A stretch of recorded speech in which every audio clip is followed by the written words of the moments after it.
আব্দুল আজিজ মুহাদ্দিস দেওয়ানবী আলাইহির রহমান তিনি ডাক দিয়ে বলছেন, ও দুনিয়ার মানুষ, তোমরা হিংসের থেকে বেঁচে থাকো। তোমাদের জানা দরকার আসমানে জমিনে আল্লাহ মানুষ পাঠানোর আগে আদম সফিউল্লাহকে আল্লাহ যখন বানিয়ে জান্নাতে রেখেছিল, সেই জান্নাতে আল্লাহ আদম সফিউল্লাহর বাম পাজরের বাঁকা হাড় থেকে তার স্ত্রী হাওয়াকে বানাইছি। সুবহানাল্লাহ। আল্লাহ বলছে, আদম তোমার স্ত্রীকে নিয়ে তুমি জান্নাতে থাকো। এ আদম, এই জান্নাতে তুমি যা চাই খাইতে পারো, যেদিক যেমন চাই যাইতে পারো, যেদিক মন চাই ভ্রমণ করতে পারো, সফর করতে পারো। লা তাকরাবা হাযিহি শাজারা, এই গাছটার কাছে যাওয়া যাবে না। আল্লাহ একটা গাছকে নির্দিষ্ট করে দিলেন, ওই গাছের কাছে যাওয়া ছাড়া বাকি সব জায়গায় যাওয়া যাবে, যা মন চায় খাওয়া যাবে। এখন ভাইরা আমার, সেই জান্নাতে আল্লাহ সুবহানাহু ওয়া তাআলা আদম সফিউল্লাহকে বলার পর আদম সফিউল্লাহ গিয়েছিলেন শয়তানের কারণে। কথা বলেন, কিসের কারণে? শয়তানের কারণে। সেখানে অনেক লম্বা ওয়াকিয়া। শয়তান আদম সফিউল্লাহকে আমাদের আম্মা জান হাওয়া আলাইহিস সালাতু ওয়াস সালামের মাধ্যমে ভুলিয়ে বাড়িয়ে গাছটার কাছে নিয়ে গেলেন। এরপর আল্লাহ তারে দুনিয়াতে পাঠিয়ে দিলেন। আল্লাহ পাক ডাক দিয়ে বলে, আদম আমার ডিরেকশন মানতে পারো নাই, আমি যা তোমাকে নির্দেশ দিয়েছি পালন করতে পারো নাই। আদম আমি তোমাকে জান্নাত থেকে বের করে দিলাম, আমি তোমাকে জান্নাত থেকে দুনিয়াতে পাঠিয়ে দিলাম, জান্নাতের পোশাক আমি খুলে নিলাম। বাইরে আমার তাহলে শয়তান এটা করলো কেন? কয় হিংসার কারণে করেছে। কি জন্য হিংসি? এটা এমন একটা হিংসা, হিংসা এমন একটা ব্যাধি যে হিংসার কারণে প্রথম আসমানে অপরাধ হয়েছে, যে হিংসার কারণে প্রথম জমিনে অপরাধ হয়েছে। আল্লাহ আব্দুল আজিজ মুহাদ্দিস দেহলভী ডাক দিয়ে বলে, আল্লাহ যখন আদম বানানোর জন্য ফেরেশতাদের থেকে জিজ্ঞেস করলেন, ফেরেশতারা আমি আদম বানাইতে চাই, দুনিয়াতে মানুষদেরকে পাঠাইতে চাই, যারা দুনিয়াতে যাবে আমার ইবাদত করবে, আমি আল্লাহর জন্য রুকু করবে, কিয়াম করবে, সিজদা করবে, আমার তাহিয়াত তাসবিহ পাঠ করবে, আমি আল্লাহর পবিত্রতা ঘোষণা দিবি, ওই আদম আমি তা বানাইতে চাই। ফেরেশতারা ডাক দিয়ে বলে, আল্লাহ বানানোর দরকার নাই, আমরা আছি, তোমার পবিত্রতা বর্ণনার জন্য আমরা যথেষ্ট। এমন একটা জাতিকে বানাইও না যারা দুনিয়াতে গিয়ে জিনদের মতো মারামারি করবে, রক্তপাত করবে, সন্তান মার হক নষ্ট করবে, মা সন্তানের হক নষ্ট করবে, স্বামী স্ত্রীর হক নষ্ট করবে, বাবা সন্তানকে ঠকাবে, সন্তান বাবাকে ঠকাবে। আল্লাহ এমন জাতি বানার দরকার নাই। আল্লাহ আমরা আছি তোমার পবিত্রতার জন্যে, আমরা আছি তোমার মহাত্মার বর্ণনার জন্যে, আমরা আছি তোমার তাসবিহ, আমরা আছি তোমার তাবেদারি ইয়াদগারির জন্যে। আল্লাহ এমন একটি দোহাই লাগে জাতির দুনিয়াতে পাঠাইবা না যে জাতিরা জিনদের মতো অন্যায় করবে। আল্লাহ বলে, তোরা ওই জাতির অন্যায়টা দেখেছোস, কিন্তু তোরা তো জানোস না তারা অন্যায় করার পরে ভুল বুঝতে পেরে আমি আল্লাহর দরবারে দুটা হাত উঠাই দিয়ে মাপ চাইবে। জোরে বলে, তারা কি চাইবে? মাপ চাইবে। তোরা তাদের অন্যায়ের লিস্ট দেখতেছোস, তোরা তো তাদের সেজদার লিস্ট দেখতেছোস না। বাবারা আমার, আল্লাহর এই বান্দাদের ভিতরে, আমার নবীর উম্মতের ভিতরে এমনও নারী আছে যেই নারী প্রত্যেক রাতে মাওলাকে সেজদা দিয়েছে 1000টা। সুবহানাল্লাহ। মনে 7 দিন পরে বলবেন না, 1 মাস পরে বলিয়েন সুবহানাল্লাহ। বলার দরকার আছে না নাই? জোরে বলুন, আছে না নাই? দয়াল নবী বলছেন, একবার বললে আসমান আর জমিনের মাঝে যত খালি জায়গা এত পরিমাণ সওয়াব আল্লাহ দিয়ে দেয়। তার আমি বলবো সওয়াব যাদের লাগবে না সুবহানাল্লাহ এদের বলার দরকার নাই। যাদের লাগবে বাবা আমরা গরিব, সওয়াবের দিক থেকে আমরা আমাদের সুবহানাল্লাহ পড়ার দরকার আছে। আর যারা সওয়াবের দিক থেকে ধনী, আল্লাহর রাস্তা আপনাদের বলার দরকার নাই। যদি সওয়াব লাগলে বলবেন, নাইলে আমিও কষ্ট দিতে চাই না। যাই হোক, যাদের সওয়াব লাগবে আল্লাহ তাদের সুবহানাল্লাহ বলার তৌফিক দান করুন, আমিন পড়েন। তাহলে এবার আসুন, আল্লামা আব্দুল আজিজ মুহাদ্দিস দেহলভী বলছেন, সেই ফেরেশতারা বলেছে মানুষের অন্যায়ের কথা, আর আল্লাহ বলেছে মানুষের ন্যায়ের কথা। আল্লাহ ডাক দিয়ে বলে, যেই জিনেরা দুনিয়াতে মারামারি করেছে, রক্তপাত করেছে, অন্যায় করেছে, এই মানুষরা দুনিয়া থেকে গিয়ে ওই জিনদের আবাদকৃত দুনিয়ায় ন্যায় প্রতিষ্ঠা করবে, সাম্যমৈত্রী প্রতিষ্ঠা করবে। জোরে বলেন সুবহানাল্লাহ। আল্লাহু আকবার। ইয়া রাসূলুল্লাহ, গৌসে আযম দস্তগীর জিন্দাবাদ। আপনি যদি মদিনাওয়ালার সমাজের দিকে তাকান, আল্লাহর নবী আইয়ামে জাহেলিয়ার ঘোর অন্ধকারে এসে মানুষদেরকে এমন নূর দান করলেন যেই নূরে পুরো জগৎ নূরানি হয়ে গেছে। তিনি এসে শুধু জমিনের দাম বাড়ান নাই, তিনি শুধু এসে জমিনের মাটিকে পাক করে নাই, আল্লাহর নবী ঈসা ইসলাম এসে শুধু জমিনের মাটি পাক করে নাই, তিনি ইমানদারের কলবকেও পাক করেছে। আমার নবী এসে এমন একটা সমাজ আমাদেরকে রিপ্রেজেন্ট করেছে, এমন কিছু সমাজ নীতি আমাদের মাঝে ছড়িয়ে ছিটিয়ে দিয়েছে কোরআন সুন্নাহর মাধ্যমে। কয়টি সমাজ নীতিতে আপনি দেখবেন অন্যায় নাই, মারামারি নাই, ভ্রাতৃত্ব আছে, মহানুভবতা আছে, হৃদ্যতা আছে, রিশতা আছে, ভালোবাসা আছে, সম্মান আছে, স্নেহ আছে। সুবহানাল্লাহ জোরে বলেন। সব আছে না নাই? জুলুম আছে? নাই নাই নাই নাই জুলুম, জোরে বলেন জুলুম। আমার নবী কি জুলুম শিখাইছে? ভাই বলতে হবে জুলুম শিখাইছে। এখন কেউ কি করতেছে, কিন্তু হালকা করি পাইলে জুলুম শুরু। জুলুম হালকা পেয়েছে, সুযোগ অল্প, স্টার্ট জুলুম। সে যেই হোক না কেন, সে ছিল রাস্তার ফকির, আপনারা দড়ি মেম্বার বানাই দিয়েছেন। কি বানাইছেন? এখানে মেম্বার আছে না কাউন্সিলর আছে? মেম্বার। মেম্বার আনার পরে এখন ইতের গায়ে আর বৃষ্টির ফোঁড়া পড়ে না, ইতে জ্বরেরও আগে, ইতে ফানির কি শক্তিশালী। ইতে যখন চেয়ারম্যান হয়ে গেছে, ইতে তো নিজের বাবারও চিনেন। এখন আপনারও তো আমার আব্বার মতো লাগে, আপনি কেডা? কথা ঠিক কিনা? আওয়াজ দিয়ে বলেন ঠিক কিনা? এরপর যখন আর একটু পড়ে গেছে, তখন তো একদম হাইরে দুনিয়ায় মনে করতেছে না, সে মনে করতেছে গোটা 14 গ্রাম ইতের বাবার, ইতের বাবাই যদি লিখি দিয়ে গেছে, ইতে যেমন চাই তা করবে। এতে হালাল বললে এটা হালাল, এটা হারাম বললে এটা হারাম। এতে যদি বলে এটা করা যাবে, এটা 14 গ্রামবাসী করতে পারবে। এতে যদি বলে এটা কারো বাবার করার ক্ষমতা নাই, তাহলে কারো বাবা এটা করতে পারবে না, এটা মনে করতেছে। তাহলে এগুলা কি জুলুম না? জোরে বলেন জুলুম না? এগুলা করা যাবে? নবীকে এগুলা শিখিয়েছেন? আওয়াজ দিয়ে বলেন শিখিয়েছেন? না, বাস কথা ফাইনাল। বাইরে আমার আল্লাহ নবী রাহমাতাল লিল আলামিন আমাদেরকে শিক্ষা দিয়েছেন, এ আমার উম্মতরা, মানুষের প্রতি হিংসা করা যাবে না। মানুষের সফলতা দেখে নিজে নিজে তুমি জনতপ্ত হচ্ছ, তুমি যে নিজেকে নিজে প্রশ্ন করছো, অমুককে কেন আল্লাহ সফলতা দিয়েছে, অমুককে দেওয়ার জন্য পাইছে নাকি? আমার সন্তান 5টা আছে, কই আমার একটাও তো মানুষ হইল না। এগুলা বলা যাবে না। আল্লাহ নবী রাহমাতাল লিল আলামিন ডাক দিয়ে বলে, এ আমার উম্মতেরা, হিংসার থেকে তোমরা সেফ থাকো, বেঁচে থাকো। কারণ কি? কারণ আছে কি? কারণ হচ্ছে কাঠ যেমন আগুনের মাধ্যমে ভস্মীভূত হয়ে যায়, যেমন আগুন কাঠকে জ্বালায় ফেলে, হিংসা বান্দার নেক আমলকে জ্বালিয়ে ফেলে ধ্বংস করে দেয়। জোরে বলেন নাউজুবিল্লাহ। হিংসা বান্দার নেক আমলগুলা কি করে দেয়? ধ্বংস করে দেয়। এই জন্য এগুলার থেকে সেফ থাকতে হবে। আপনি মানুষকে হিংসা করে নামাজ পড়বেন, নামাজ আপনার কোনো ফায়দা দিবে?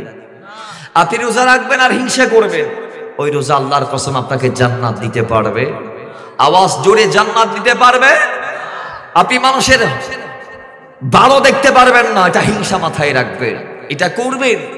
আর যাকাত, সাদকা, ফিতরা, নবীর মুহাব্বত যা করেন, খোদার কসম একটা আমল আপনার কবুল হবে না, আগে আপনার অন্তরকে সাফ করতে হবে। সাফ। জোরে বলেন ঠিক কি না? এজন্য হিংসা করবেন না, ছাড়বেন? জোরে বলেন করবেন না, ছাড়বেন? আল্লাহর হাবিব আমাদেরকে শিখিয়েছেন, তোমরা হিংসুকের হিংসার থেকে আল্লাহর দরবারে ফানা চাও।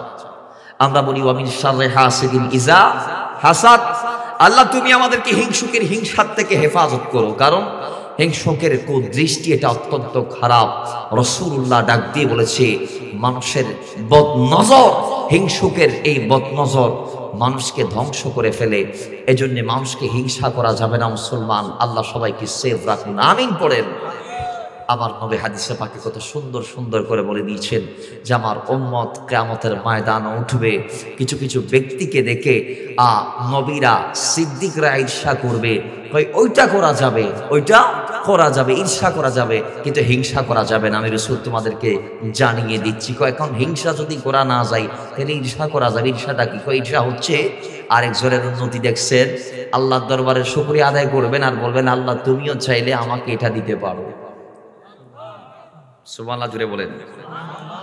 আরেকজনের ছেলে গোল্ডেন এ প্লাস পেয়েছে, আপনি বলতে পারেন আল্লাহ তুমি চাইলে আলহামদুলিল্লাহ আমার ভাইয়ের ছেলে গোল্ডেন পেয়েছে, আমি খুশি, তুমি চাইলে আমার সন্তানকেও দিতে পারো। অমুকের সন্তানের কণ্ঠ ভালো, আলহামদুলিল্লাহ, আল্লাহ তুমি চাইলে আমার সন্তানকে এটা দিতে। তাহলে প্রত্যেকটা সফলতা নিজের হোক আরেকজনের হোক ভিন্ন জনের হোক শুকর আদায় করবো আমরা কার? এরপর নিজে চাইলে আল্লাহ দিবে। সুবহানাল্লাহ জুড়ে বলেন। আমি সময় শর্টের কারণ আমি হিংসার দিকে যাচ্ছি না, আমি শর্ট করে এটাকে শেষ করে আমি যাচ্ছি সুসমাজ বিনির্মাণ আমরা কি করতে পারি। আসুন ভাইয়েরা আমার, আল্লাহর কোরআন কি বলছে, আল্লাহর হাবিব সাল্লাল্লাহু আলাইহি ওয়াসাল্লাম সুসমাজ বিনির্মাণের জন্য আমাদেরকে প্রত্যেকটা ডিরেকশন তিনি পুঙ্খানুপুঙ্খানুভাবে দিয়েছেন কোরআন সুন্নাহর ভিত্তিতে। আমরা সবাই জানি সমাজ বিনির্মাণ যদি করতে চান তাহলে পরিবার থেকে শুরু করতে হবে সংস্কারটি। কথা ঠিক কিনা? আপনি নিজের পরিবারকে ছেড়ে দিবেন, নিজের পরিবারকে, আর চাইবেন সমাজ ওটা এরকম ওই যাইতেছে কেন? এখন বৃদ্ধ মানুষের কথা ফুলা পানিটা শুনে না কেন? এখন আগে দেখতে হবে ফুলা আমারটা কি আমার কথা শুনতেছে এইটা। কথা ঠিক কিনা? আপনার ফুলারে শিখাইতেছেন অমুকের লগে বিয়াদবি করবি, আরেকজনের ফুলা আপনারা সালাম দেয় নাই, তার বাবারে গিয়ে বলতেছেন কিরে তোমার ছেলেরা কি তুই ডাক্তার দাও না নাকি, এটা আর সালাম দেয় না। আগে সালাম কি আপনি আপনার সন্তানকে শিখাইছেন কি না এটা দেখেন। কথা ঠিক কিনা? কথা ঠিক কিনা? এই জন্য সংস্কার শুরু হবে আগে পরিবার থেকে। কথা ঠিক কিনা? ফার্স্ট টাইম আমরা পরিবারে নিজেকে বিল্ড আপ করবো, আগে নিজেকে চেঞ্জ করবো, এরপর নিজের পরিবারকে। এখন অনেকে আছে আমাদের সমাজে নিজে পরিবর্তন হইতেছে, আলহামদুলিল্লাহ, বুঝে আসছে যে আল্লাহ রাসূল ছাড়া কোনো সাহারা নাই, নিজে পরিবর্তন হইতে চাই, নামাজে পাবন্দ দিয়ে গেছে, এখন আর মানুষের হক খাই না, আগে হক টক খাইতে এখন বাদ দিয়ে দিছে, আগে গিবত টিবত করতে এখন বাদ দিয়ে দিয়েছে, এখন টুপি মাথার থেকে নামায় না, জুব্বা পরিধান করে পাঞ্জাবি পরিধান করে তসবিহ পকেটে রাখে, সব ঠিক আছে, কিন্তু নিজের মাইয়াটারা ছাড়ি দিছে, মেয়ে বেপরদায় রাস্তায় চলে আসলে নাই, ফোলা যেটা আছে ওইটা যা মন চায় তাই করতেছে, রাস্তার মোড়ে মোড়ে দাঁড়ায় আবুল বিড়ি খায়। তাহলে এইভাবে কি সংস্কার সম্ভব হবে? বাইরে আমার আল্লাহর কোরআন কি বলেছেন? কোরআনুল কারীম আল্লাহ পাক ডাক দিয়ে বলেছেন, ও দুনিয়ার মানুষ, নিজে বাঁচলে হবে না, জাহান্নাম থেকে পরিবারটারে বাঁচাও। কো আনফুসাকুম ওয়া আহলিকুম নারা, নিজে বাঁচার সঙ্গে সঙ্গে পরিবারটারে বাঁচানোর চেষ্টা করো। কারণ কি? আল্লাহর রাসূল ডাক দিয়ে বলেছেন, এ আমার উম্মতেরা, কিয়ামতের দিন সন্তানদেরকে যখন আল্লাহ বলবি, এই সন্তানরা জাহান্নামের মধ্যে তোমরা চলে যাও, দুনিয়াতে পাঠাইছিলাম ভালো কাজ করতে পারো নাই, আমি আল্লাহ তোমাদের জন্য উত্তম বাসস্থান সেট আপ করেছি জাহান্নাম, যাও যাও গিয়ে আযাব ভোগ করো, তোমাদের কাঙ্ক্ষিত জায়গা জাহান্নাম। তখন সন্তানরা বলবে, রব্বি, আমাদের একটা দাবি আছে, আমাদের একটা চাওয়া আছে। আল্লাহ বলবে, চাওয়া কি? কয়, আল্লাহ আমাদের সঙ্গে আমাদের আব্বা আম্মাটারে দিও দাও। কারণ কি জানো নি মওলা? আমার আব্বা আম্মা কোনোদিন আমাদেরকে ভালো কাজের একটা নির্দেশ দেয় নাই, ইসলাম কি আমাদেরকে শেখায় নাই, আল্লাহ রাসূলের পক্ষে মতে থাকতে আমাদেরকে শেখায় নাই, যার দরুন আমরা অন্যায় করেছি, দুনিয়ার জমিনে বিদায়, জাহান্নামে যদি দিতে হয় আমাদেরকে দাও, সমস্যা নাই, তবে আমাদের সঙ্গে আমাদের আব্বা আম্মা গুলাও বাইন্দা দাও। জোরে বলেন নাউজুবিল্লাহ। অন্তত নিজে বাঁচিবার লাগিয়ে সন্তানদেরকে, পরিবার পরিজনের সবাইকে সেফ করার, সেফ রাখার দরকার আছে না নাই? আপনি ইনশাআল্লাহ বলে যদি রাস্তায় নামেন আপনার পরিবারকে নিয়ে সংশোধনের লক্ষ্যে, আপনি দেখবেন আপনার দেখা দেখার 10 জন তৈরি হয়ে গেছে। সুবহানাল্লাহ বলেন। এখন 10 জন যদি চাই, 10 জনকে দেখতে দেখতে 100 জন সংস্কারের দিকে কদম দিবে, ওই 100 জনকে দেখে 1000 জন রাস্তায় নামবে সমাজকে সংস্কারের জন্য। জোরে বলেন না সুবহানাল্লাহ। বাবা, আমরা চাইলে কি রাসূলুল্লাহর দয়ার সমাজ নির্মাণ করতে পারি না? জবান উঁচা করে পারি না, কিন্তু আমাদের ভিতর সেই মানসিকতা নাই। আমি বলবো সংস্কারের জন্য সদিচ্ছা দরকার, কিন্তু সেই সদিচ্ছা আমাদের, আমরা মনে করি ইতে মদ খাইতেছে, আমার সমস্যা কি, আই বাড়ি চলে যাবো, ইতারে বলার দরকার নাই, ইতারে বললেই তার বাড়ি মারি দিবে। আপনি মায়ের বই করতেছেন, আপনি কেমন মুসলমান? আল্লাহ রাসূল বলছেন সৎ কাজে নির্দেশ দাও, অসৎ কাজে বাধা দাও। সৎ কাজে আদেশ করো, সহায়তা করো, আর অসৎ কাজে বাধা দাও। কিন্তু আজকে আপনি সৎ কাজে আদেশটা দিচ্ছেন না, আর অসৎ কাজে বাধাটা বলছেন না কেন? অসৎ কাজে আমরা বাধা দেই। সমাজের খারাপই যে জায়গা হয় সব জায়গা আমরা চিনি না। রাস্তার কোন কোন মোড়ে জোয়া খেলার আসর বসে আমরা জানি কি জানি না। কোন জায়গায় মদের লাইসেন্সদারি মদ বিক্রি হয় আমরা জানি না। আমরা যদি চাইলে এগুলো এক সপ্তাহে সংস্কার করতে পারি না, কিন্তু আমরা কি করতেছি না। আজকে আমাদের ঘরে দেখা যায় মুসলমানরা নিজের মারে বাদ দেয় না, নিজের বাবারে বাদ দেয় না, নিজের সন্তান বাবাকে মূল্যায়ন করছেন না। আজকে আমাদের সমাজে দেখা যায় বিয়ের বড় মুসলমান যুবকরা একাধিক সম্পর্কে লিপ্ত। আজকে দেখা যায় আমাদের সমাজের যুবতীরা বিয়ের পরও বহু সম্পর্কে তারা লিপ্ত আছে, যে যার মতো নিজ অবস্থান থেকে আরেকজনকে ঠকাচ্ছে। হোক সে মুসলমান দোকানদার, হোক সে মুসলমান রিক্সাওয়ালা, হোক সে মুসলমান ভ্যান চালক, হোক সে মুসলমান কৃষক, শ্রমিক, যে হোক না কেন নিজ জায়গা থেকে আমরা সবাই দুই নাম্বারই করছি। কথা ঠিক নেবে ঠিক? আজকে স্বামী মনে করে আমার স্ত্রী আমারে ঠকায়, স্ত্রী মনে করে আমার স্বামী আমারে ঠকায়, মা মনে করে আমার ছেলে আমার ঠকাচ্ছে, সন্তান মনে করে না আমার মা আমারে ঠকাইছে। নাউজুবিল্লাহ জোরে বলেন। যার ঘরে দুই ভাই আছে, ছোট মিয়া মনে করে বড় মিয়া আমার থেকে সব নিয়ে নিছে, বড় মিয়া মনে করে ছোট মিয়া আমার সব কাজ নিছে। তাহলে এগুলা চলতেছে কিনা? জোরে বলেন, চলতেছে কিনা? আজকে আমরা এমন একটা সমাজে চলে আসছি, আজকের সমাজ আমরা যদি দেখি যে মুসলমান বিয়ের পরে 3-4 মাস 5 মাসের মাথায় স্ত্রীর নিয়ে আউট হয়ে গেছে বাড়ি থেকে। আব্বা মা তোমাদের সঙ্গে অনেকদিন ছিলাম, আজকে অন্তত আর থাকতে পারবো না, কারণ তোমরা আমার একটা বড় শান্তিতে রাখতে পারতেছো না। নাউজুবিল্লাহ করে বলে। বাবারা আমার, সেই সমাজ নির্মাণে আল্লাহর নির্দেশ কি? আল্লাহ পাক ডাক দিয়ে বলে, ইমানদার সুস্থ সমাজ যদি নির্মাণ করতে চাও তাইলে আমি আল্লাহর ইবাদতের বিকল্প নাই। মানুষ আজকে ইসলামকে মানে না কেন?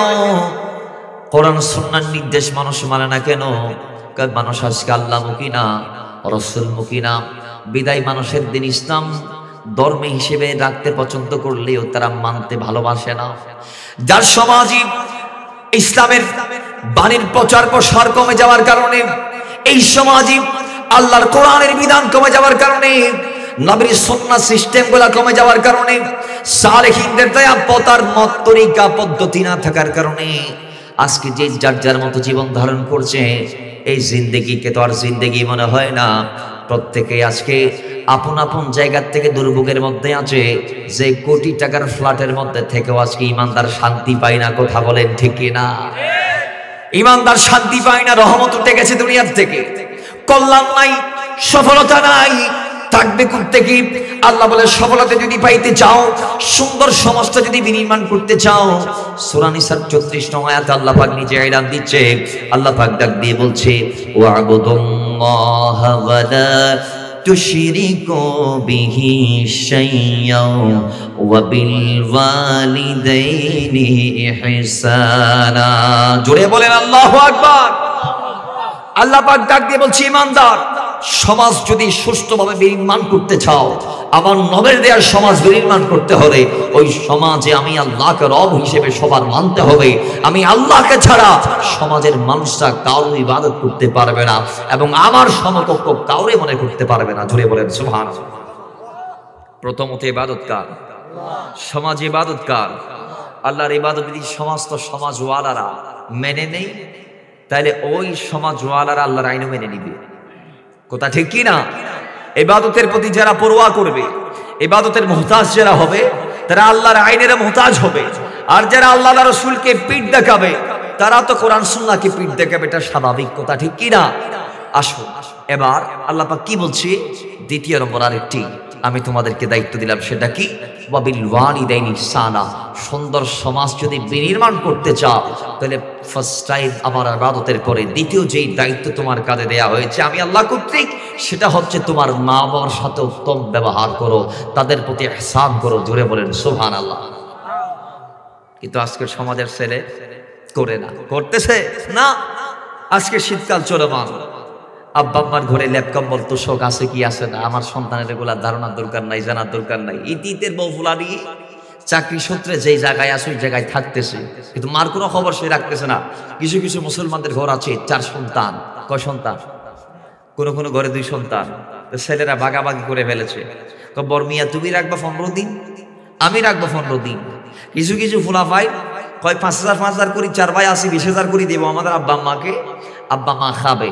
এখন অনেক সময় দেখা যায় আব্বা মা বৃদ্ধ অবস্থায় অসুস্থ হওয়ার কারণে তারা ডাক্তার দেখাতে গিয়ে অনেক টাকা চলে যায়। তো মাঝখানে এদের টাকা শেষ হয়ে গেছে, চাউল নাই, বাসায় কি নাই, চাউল নাই। বড় মিয়া ফোন দিছে, আব্বা আমার ঘরে তো টাকা নাই।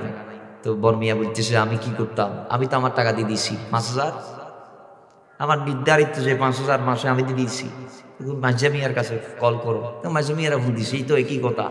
সে জমিয়া করতেছে আমার ফুলার ওষুধ, আমি পারবো না, এবং সুরমিয়া কি অবস্থা। তাহলে এইরকম কিছু ভুক্তভোগী আমাদের সমাজে আসলে নাই, আওয়াজ দিবেন আসলে নাই। আপনি ভাবছেন না আপনি কি হারিয়ে ফেলছেন। ও মুসলমান, তাদের ইহসান করলে লাভ কি? আল্লাহ বলছে ওয়াবিল ওয়ালিদাইনি ইহসানা, তাদের প্রতি ইহসান করো। করলে লাভ কি জানেননি? কই তাদের প্রতি যদি কোনো সন্তান ইহসানটা করতে পারে, আল্লাহ পাক সেই ইহসান সন্তানকে ফিরিয়ে দিবেন। আল্লাহর কোরআন বলছে হাল জাযাউল ইহসানি ইল্লাল ইহসান, কোন বান্দা যদি কারো প্রতি ইহসান করে, আল্লাহ ওই ইহসানটা আবার তার দিকে ফিরিয়ে দিবে, তার জাযা তাকে বুঝিয়ে দিবে। জোরে বলেন সুবহানাল্লাহ। আল্লাহ যার যতটুকু প্রাপ্য তার ততটুকু প্রাপ্য তাকে দিয়ে দিবে। সুবহানাল্লাহ পড়বেন না?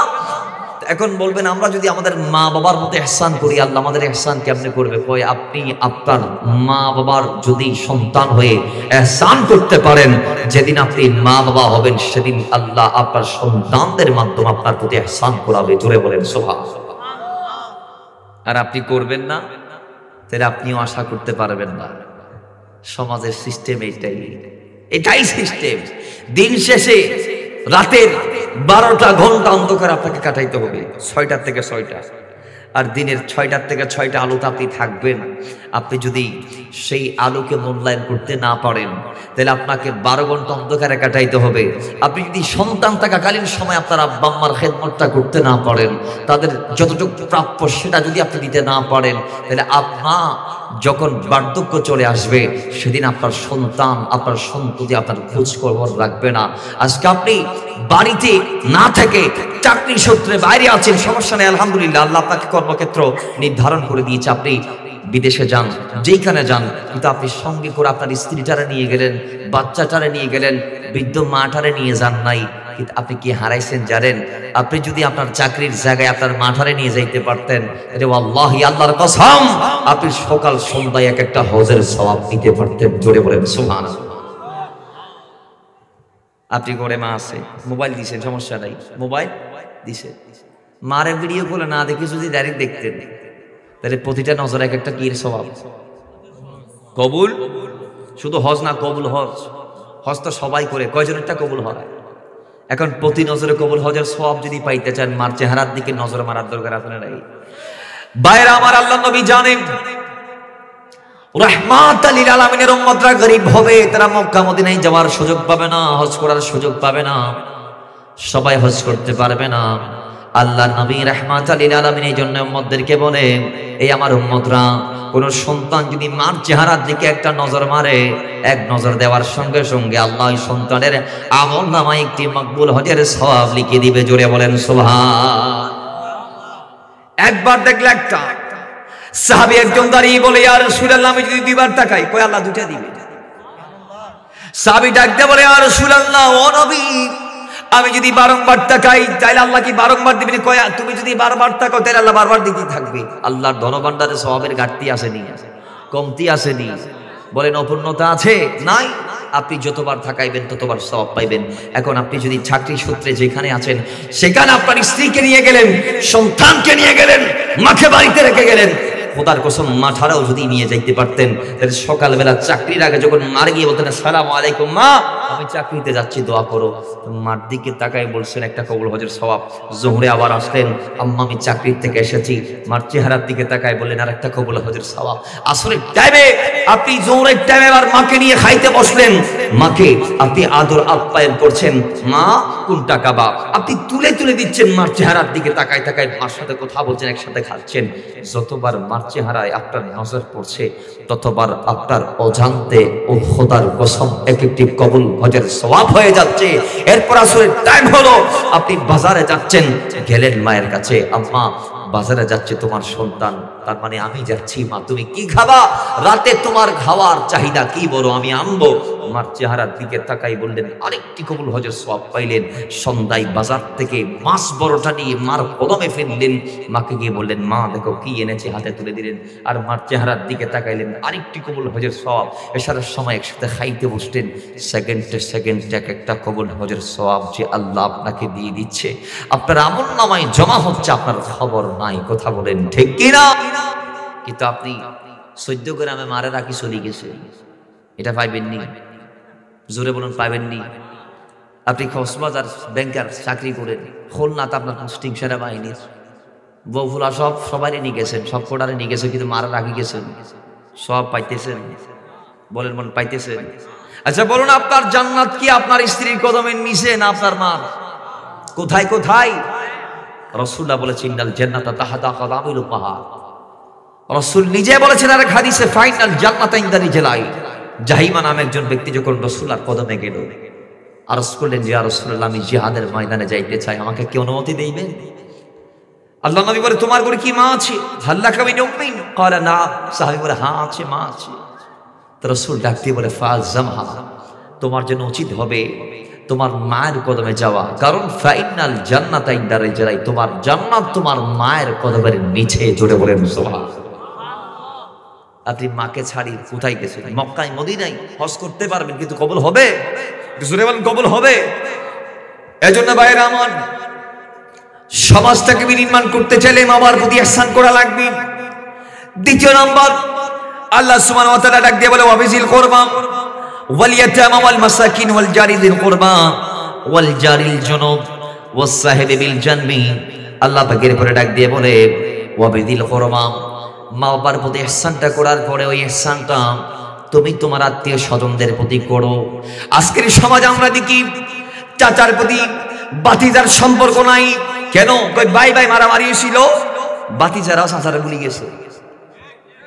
ইভেন কি ঈদে কুরবানি পর্যন্ত বাতিজা সাদার কদমে যায় না, একটু কদম চুমায় না, ধরে না, সালাম কালাম বিনিময় এগুলা নাই। কথা ঠিক নেবে ঠিক?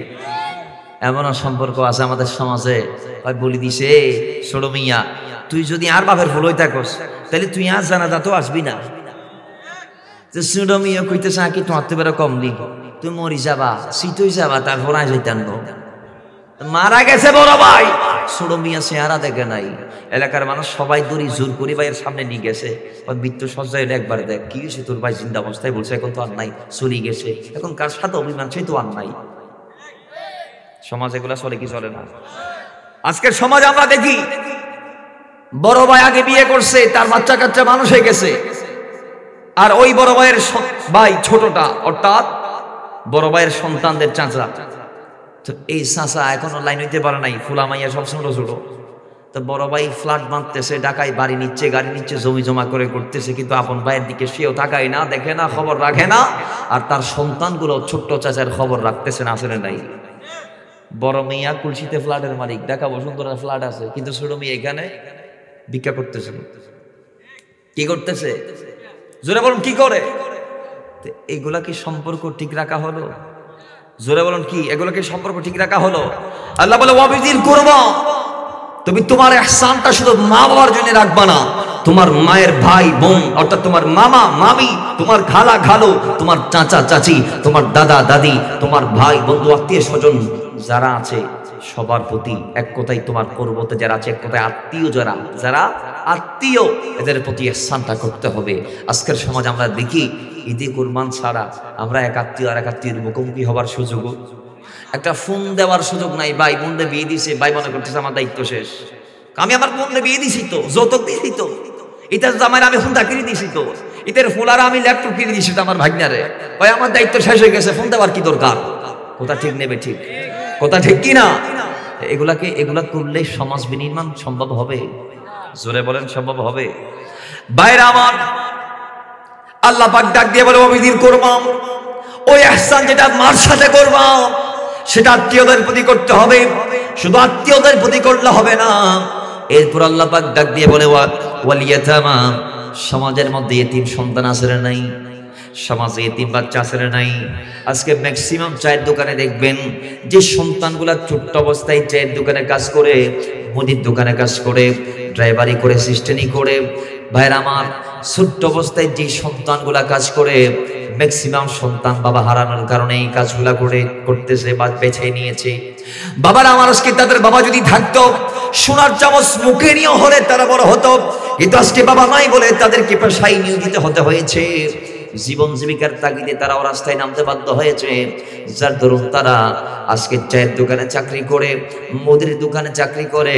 বাবার আমরা যদি চাই, আল্লাহ যে বলেছেন ইয়েতিমদের প্রতি তোমরা ইহসান করো, ইহসান যদি ইয়েতিমের প্রতি করতে পারতাম, সমাজ হাজার বাবা মারা যায়, সমাজের 100 জন মানুষ মিলে যদি একজন ইয়েতিম বাচ্চার দায়িত্ব নিতে পারতাম, তাহলে এই সমাজে অন্যায় বলতে কোনো শব্দ থাকতো না। কথা বলেন ঠিক কিনা? অন্যায় বলতে কিছু থাকতো না। ঘরে ঘরে চাদর। আমার ভাই, আমি আমার ভাইকে অত্যন্ত মোবারকবাদ জানাচ্ছি, কিন্তু নারে রিসালাতটা বলা দরকার। কারণ লা ইলাহা ইল্লাল্লাহ কালিমার একটা অংশের নাম, মুহাম্মাদুর রাসূলুল্লাহ কলিমার আরেকটা অংশের নাম। কথা ঠিক কি না? এজন্য আমাদের তাকবীর হবে নারে তাকবীর, নারে রিসালাত, নারে রিসালাত। এরপরে আপনার যেমন চাই বলতে পারেন, সমস্যা নাই। তাহলে আমরা আল্লাহর নামের সাথে আমার নবীর নামটাকেও রাখবো ইনশাআল্লাহ। যেখানে আল্লাহ কলমার থেকে জুদা করে নেয়, আমরা কেন জুদা করব? আল্লাহ বুঝার তৌফিক দান করুন, আমিন পড়ে। বাবার আমার এরপর আল্লাহ পাক ডাক দিয়ে বলে ওয়াল মাসাকিন, যারা মিসকিন আছে এদের প্রতি ইহসান করে মিসকিনকে।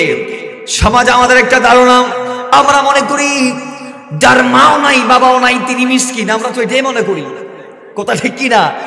আমরা মনে করি যার বাবা নাই তিনি এতিম, আর যার মাও নাই বাবা নাই তিনি মিসকিন, আমরা এটা মনে করি। কিন্তু না, যার বাবা নাই সে এতিম, ওইটা ঠিক আছে। এতিম কতদিন থাকবে? যতদিন সে নাবালক অবস্থায় থাকবে ততদিন এতিম। বাপ মারা গেছে, সন্তান নাবালক, সে এতিমের লিস্টে পড়েছে, কিন্তু সে যখন বালেক হয়ে যাবে তখন সে আর এতিম থাকবে? জোরে বলুন, সে আর এতিম থাকবে? সে আর অসম্পূর্ণ থাকবে না, সে সম্পূর্ণ হয়ে যাবে। জোরে বলেন সুবহানাল্লাহ। কিন্তু মিসকিন যে আল্লাহ বললেন মিসকিন কারা? মিসকিনের ব্যাখ্যায় মুফাসসিরগণ বলেছেন মিসকিন হচ্ছে সে যার ঘরে এক বেলার খাওয়ার মজুদ নাই। জোরে বলেন। তার মানে যার ঘরে এক বেলার খাওয়ারও কি নাই, মজুদ নাই, সে মিসকিন। বাবার আমার কেউ কে বলেন যিনি এক বেলা খাবার পর আরেক বেলার চিন্তা করে, তার মানে একবার খাইছে তো খাইছে, এখন বাকি মাগরিবের এশার সময় সে কি খাবে? করে কিছু নাই, চাল নাই, তেল নাই, ডাল নাই, চিড়ে নাই, নাই কিছু নাই। মিসকিন তাকে বলে। ও মুসলমান, সমাজ আজকে দরিদ্রের সংখ্যা কমেছে। আমরা যদি বিত্তবান আরো এগিয়ে আসি, মিসকিনদের সংখ্যা সমাজে থাকবে না। সমাজ আমরা দেখা যায় তেলা মাথায় তেল দিতে আমরা অত্যন্ত পছন্দ করি। যার খাবারের অভাব নেই আমরা তাকে দাওয়াত দেই। যিনি না খায় মারা যায়, যিনি খাইতে পারে না আমরা তার খাবার দেই না। তার খাবারের কোথায় কোন ব্যবস্থা হচ্ছে তাও আমরা খবর রাখি না। আমাদের বাড়ির পাশে থাকি, খাওয়ার জন্য আসলে নাই, আমরা নজরদারির মধ্যে রাখি না।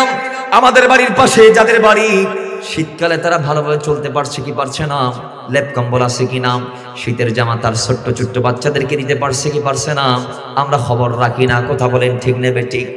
আল্লাহ ডাক দিয়া বলে ওয়াল মাসাকিন, ও বান্দা সমাজে যারা মিসকিন আছে এদের দায়িত্ব তোমাদেরকে নিতে হবে। এদেরকে বাদ দিয়ে সমাজ বিনির্মাণ সম্ভব হবে না। এদেরকে বাদ দিয়ে, ইয়াতীমকে বাদ দিয়ে, মিসকিনকে বাদ দিয়ে সমাজ বিনির্মাণ করা মানে এটা সুন্দর সমাজ নয়, এটা সুন্দর সমাজ, এটা পূর্ণ সমাজ নয়, এটা পূর্ণ সমাজ। আল্লাহ এরপরে ডাক দিয়ে বলে, এরপরে আমি আল্লাহ তোমাদেরকে ইলাম দিলাম ওয়াল জারিল কুরবা ওয়াল জারিল জুনুবি ওয়াস সাহিবি বিল জানবি। আল্লাহ এখানে 3 ধরনের প্রতিবেশীর কথা বললেন। আল্লাহ পাক এতিম মিসকিনের পরে ডাক দিয়ে বলে সমাজের মধ্যে এবার ইহসান তোমরা তাদের প্রতি করবা যারা প্রতিবেশীদের মধ্যে তোমাদের অত্যন্ত কাছে। জোরে বলেন সুবহান। ওয়াসাহিবিল ওয়াল জারিদিল কুরবা, তোমাদের প্রতিবেশীদের ভিতর যারা কুরবতে আছে তাদের প্রতি। 2 নম্বর কয় ওয়াল জারিল জুনুব, যারা দূরবর্তী, এরপর সাহেবিল জাম, তোমাদের পার্শ্ববর্তী সাথী। সুবহানাল্লাহ পড়বেন না? এই তিনটা প্রকার নিয়ে আজকে আমরা কথা বলবো। আসুন আল্লাহর নবী হাদিসে পাকে প্রতিবেশীদের ব্যাপারে কি বলছেন।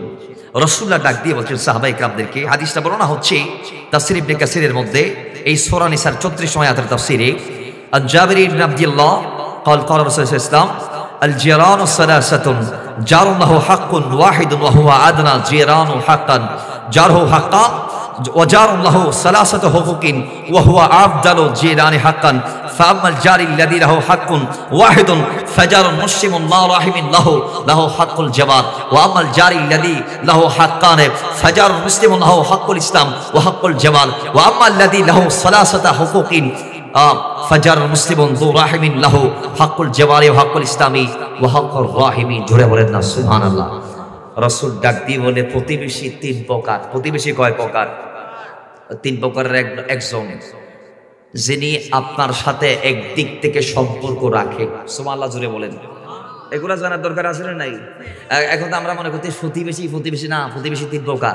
একজন আপনার সাথে সম্পর্ক যুক্ত এক দিক থেকে, এক রাস্তা দিয়ে। সুবহানাল্লাহ জুড়ে বলেন। আর একজন আপনার সাথে সম্পর্ক রাখে দুই দিক থেকে, দুই রাস্তা দিয়ে। সুবহানাল্লাহ জুড়ে বলেন। আরেকজন হচ্ছে আপনার সাথে সম্পর্ক রাখে তিন রাস্তা দিয়ে। রাসূল ডাক দিয়ে বলে যিনি আপনার সাথে তিন দিক থেকে যুক্ত তিনিই হচ্ছে উত্তম প্রতিবেশী। জুড়ে বলেন সুবহানাল্লাহ। বাবারা আমার, একদম যিনি একদিক থেকে আপনার সাথে সম্পর্ক রাখে, একদিক থেকে আপনার সাথে যুক্ত, একদিক থেকে আপনার সাথে সম্পর্কিত, তিনি কে? আল্লাহ নবী বলে তিনি হচ্ছে অমুসলিম এবং অনাত্মীয় প্রতিবেশী। যিনি আপনার প্রতিবেশী হওয়ার কারণে আপনার সাথে যুক্ত হয়েছে, তিনি আপনার থেকে হক পাবে, কিন্তু তিনি মুসলমান না, তিনি আপনার আত্মীয়, তিনি শুধু প্রতিবেশী আপনার বাড়ির পাশের। তাহলে সে আপনার সাথে যুক্ত আছে শুধু প্রতিবেশীর নিসবতে, প্রতিবেশীর খাতিরে। সে একদিক থেকে আপনার সাথে সম্পর্ক রাখে, একদিক থেকে হক পায়।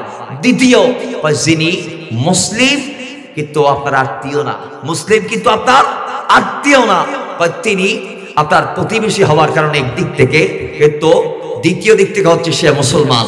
দুই দিক থেকে সে দামি, আপনার সাথে সংযুক্ত, কিন্তু সে আপনার আত্মীয় না। তার মানে দুই দিক থেকে তার নিসবত আপনার দিকে। আরেকজন আছে তিন দিক থেকে আপনার সাথে যুক্ত, তিনি কে? যিনি মুসলমান, আপনার আত্মীয় এবং আপনার পড়শি, প্রতিবেশী, আপনার বাড়ির পাশের মানুষ। জোরে বলেন সুবহানাল্লাহ। তিনি সবচেয়ে দামি, তিনি সবচেয়ে দামি। কিন্তু রাসূল বলেন না, যদি বা দামি আর বেদামি, কম দামি বেশি দামির কথা আমি রাসূল বললাম, সব কম বেশির কথা বললাম, কিন্তু প্রতিবেশী তো প্রতিবেশী। সুবহানাল্লাহ জুড়ে বলেন। প্রতিবেশীর সাথে সদ্ব্যবহার করতে হবে। সে যদি কাফের হয়, মুশরিক হয়, বেদিন হয়, নাসারা হয়, তারপরও তার সাথে জুলুম করা যাবে, তাকে ডিল মারা যাবে। এখন তো আমরা ব্যস্ত ডিল মারতে। একজন ডিল মারছে, আপনি পাটকেলের জন্য পাটকেল করতেছেন, ছোট ডিল মারছে, আপনি বড় ডিল করতেছেন। কই তারা ছোট ডিল মারছে, তারা আমি বড় চাই মানব কেন? আপনি কি এটার বিনিময়ে ফুল দিতে পারেন না? সুবহানাল্লাহ। আমরা চাইলে পারি না? জোরে বলেন পারি না? আমরা তখন ব্যস্ত একজন আরেকজনের কেমন ক্ষতি করতে পারি। সমস্ত প্রতিবেশী রেখে নিয়ত। আপনি দেখবেন সে আলেম হোক, সে আওয়াম হোক, আপনি যদি বলেন আপনার বাড়ির পাশে যে অমুক আছে, কেমন? মারাত্মক খারাপ মানুষ। আর অমুকরে যদি গিয়ে বলেন আপনার যে ডানে মানুষটা আছে ওইটা কি সুবিধার? করেন না, বেশি অসুবিধার মানুষ। কি এর মানুষ? বেশি অসুবিধার মানুষ। তাহলে একজন আরেকজনের বিরুদ্ধে এই ঘরে গেলে বলবে এটা আর দেরাত মারি খায়, হেঁটে হেঁটে দেওয়াল আমার বাড়ির ভিতর ঢুকাই দিছে। তার ওইটার কাছে গেলে বলবো এইটা আর 2 হাত মারি দিছে, কয়াত। তাহলে প্রত্যেকে দাবি করতেছে আপন আপন ব্যক্তির উপরে পার্শ্ববর্তী ব্যক্তিরা জুলুম করছে। কথা ঠিক কি না? উদার মন মানসিকতা কারো কাছে নাই। এটা অনেকটা আইয়ামে জাহেলিয়ার মতো, যে তারা অল্প স্বার্থ ত্যাগ করতে প্রস্তুত ছিল না। তারা প্রত্যেকেই চাইতো আহলে আরবরা আইয়ামে জাহেলিয়ায় নিজেরটাকে বজায় রাখতে, নিজেরটারে বজায় রাখতে চাইতো। ছাড় দেওয়ার মন মানসিকতা কারো কাছে ছিল না। রাসূল এসে তাদেরকে ছাড় দিয়া শিখিয়েছেন। সুবহানাল্লাহ জুড়ে বলেন না ভাই। নবীজি এসে তাদেরকে কি দিয়া শিখিয়েছেন? ছাড় দিয়া শিখিয়েছেন। আমরাও ছাড় দিতে চাই কি চাই না? তো আওয়াজ দিবেন চাই কি চাই না? আল্লাহ দেওয়ার তৌফিক দান করুন, আমিন পড়েন। তো মহব্বতে দরুদ পড়ি, আল্লাহুম্মা সাল্লি মাওলানা মুহাম্মাদ ওয়া আলা আলি। जिसका कोई सानी नहीं कि वो नबी हमारा है, मुस्तफा की अज़मत का हद ना किनारा है। अल्लाहुम्मा